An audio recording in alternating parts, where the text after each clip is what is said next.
Dear Kenya, COVID-19 has called our urgent attention to the general state of our homes and especially that of our kitchens. We now call upon Kenyans to take a proactive approach in radically changing our lifestyles to adopt healthier diets. To facilitate this, the government today is launching a campaign for 1 million households to establish kitchen vegetable gardens. We have issued guidelines to support both rural and urban dwellers with simple technologies for setting up these gardens within the resources available.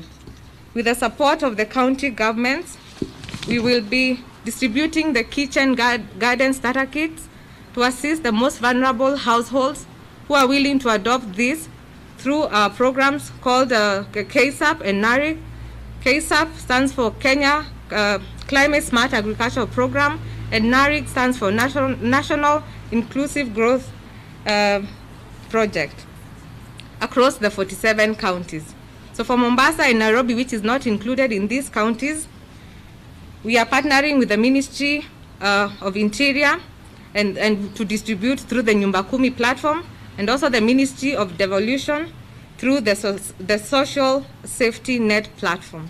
We therefore call upon the more able household to take up this initiative and use guidelines to set up gardens upon their balconies, within their estates and their home gardens and compounds.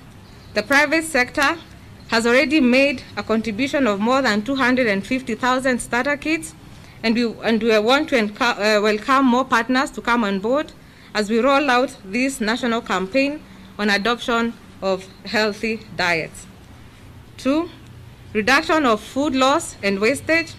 The ministry is calling national attention to the issue of food loss and wastage.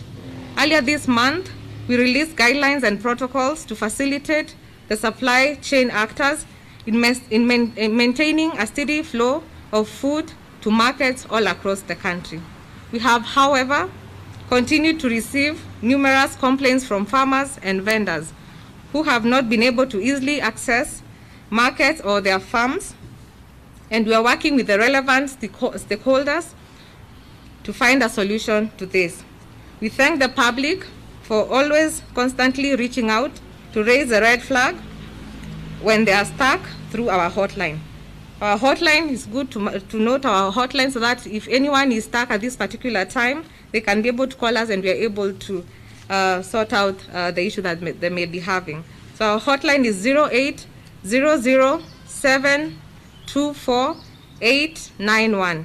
I'll repeat, 0800-724-891. Our teams are working round the clock to respond. We, however, would like to retaliate that the ministry is committed to ensuring that all the value chains in the agriculture sector fully comply with the set protocols. We would not like to see a scenario where our food supply chain becomes responsible for an upsurge of new infections. Therefore, we call upon our stakeholders to work with us to fix the emerging issues, and especially our police and public health enforcement officers to take a more facilitative as opposed to a more punitive approach when handling our food transporters and vendors. 3, availability of food throughout the pandemic and afterwards. Ladies and gentlemen, we have put adequate measures to ensure the availability and accessibility of our national food staples. These range from cassava, maize, rice, wheat, beans, Irish potatoes, matoke, sorghum, millet, green grams, milk, meat, including poultry and fish, and local vegetables. We are closely monitoring the status of our farms and the market flows, and we will continue to update you on this issue. We understand the anxiety that many Kenyans have around food matters, and we want to take this opportunity to reassure you that the Food Security War Room will continue to monitor and swiftly respond to any challenges that may be forthcoming. Ladies and gentlemen, the Kenyan farmer is one of the most important people today. It is the farmer we are depending on to go to the farm and continue producing food while we stay safe at home. I would like to call upon the nation to celebrate our heroes today and even beyond for this important work that they continue to do to ensure our food and nutrition security during the global pandemic. Our agriculture economy will also be pivotal to our national economic recovery beyond COVID-19. This is why we will be using this opportunity to engage our young people, that is our youth, to join the agricultural workforce, bringing the innovations and talents to assist in transforming this crucial sector. We encourage parents to begin teaching their children during this period when they're at home to have a better appreciation of where their food comes from. They should also be encouraged to play an active role in setting up these kitchen gardens that we are about to establish. Finally, I would like to thank the Ministry of Health for its continued efforts and state that the Ministry of Agriculture, Fisheries and Livestock and Cooperatives is fully committed to play its role towards flattening the curve. Thank you.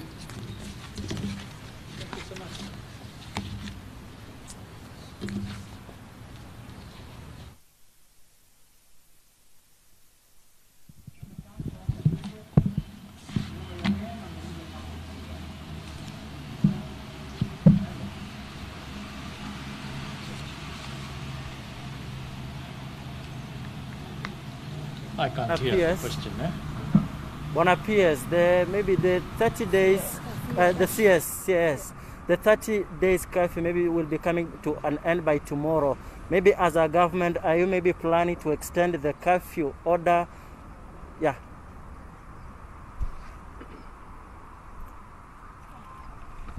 My name is Chemutai Goin from Citizen TV. Oxford University just commenced trials on a possible coronavirus vaccine. Of course, tests are still being carried out, but the scientists say they are considering Africa as they widen the scope. And in Africa, they are actually considering Kenya because to them, it has a low rate of infection. Has the Kenyan government possibly been contacted regarding this, and possibly what is the position regarding this suggestion? Nancy Okwaro from KBC, and we've received reports that there are some truck drivers who tested positive for coronavirus in Uganda. Is this true? And if yes, what are you doing to ensure that the people they may have contacted in the country before they actually went to Uganda are traced? Yes, my name is Silas Apollo from NTV. My question basically is about the curfew, the ongoing curfew. There's been a lot of concerns that people who've been found to flout the curfew or the regulations set down by the government are put into quarantine facilities and not detention centers. Maybe you could comment on that, because the reasoning that we have is that quarantine facilities are supposed to be for those who are suspected to be having viruses. Yet these ones who've been caught flouting regulations and rules of curfew and all that do not necessarily have the virus and all that.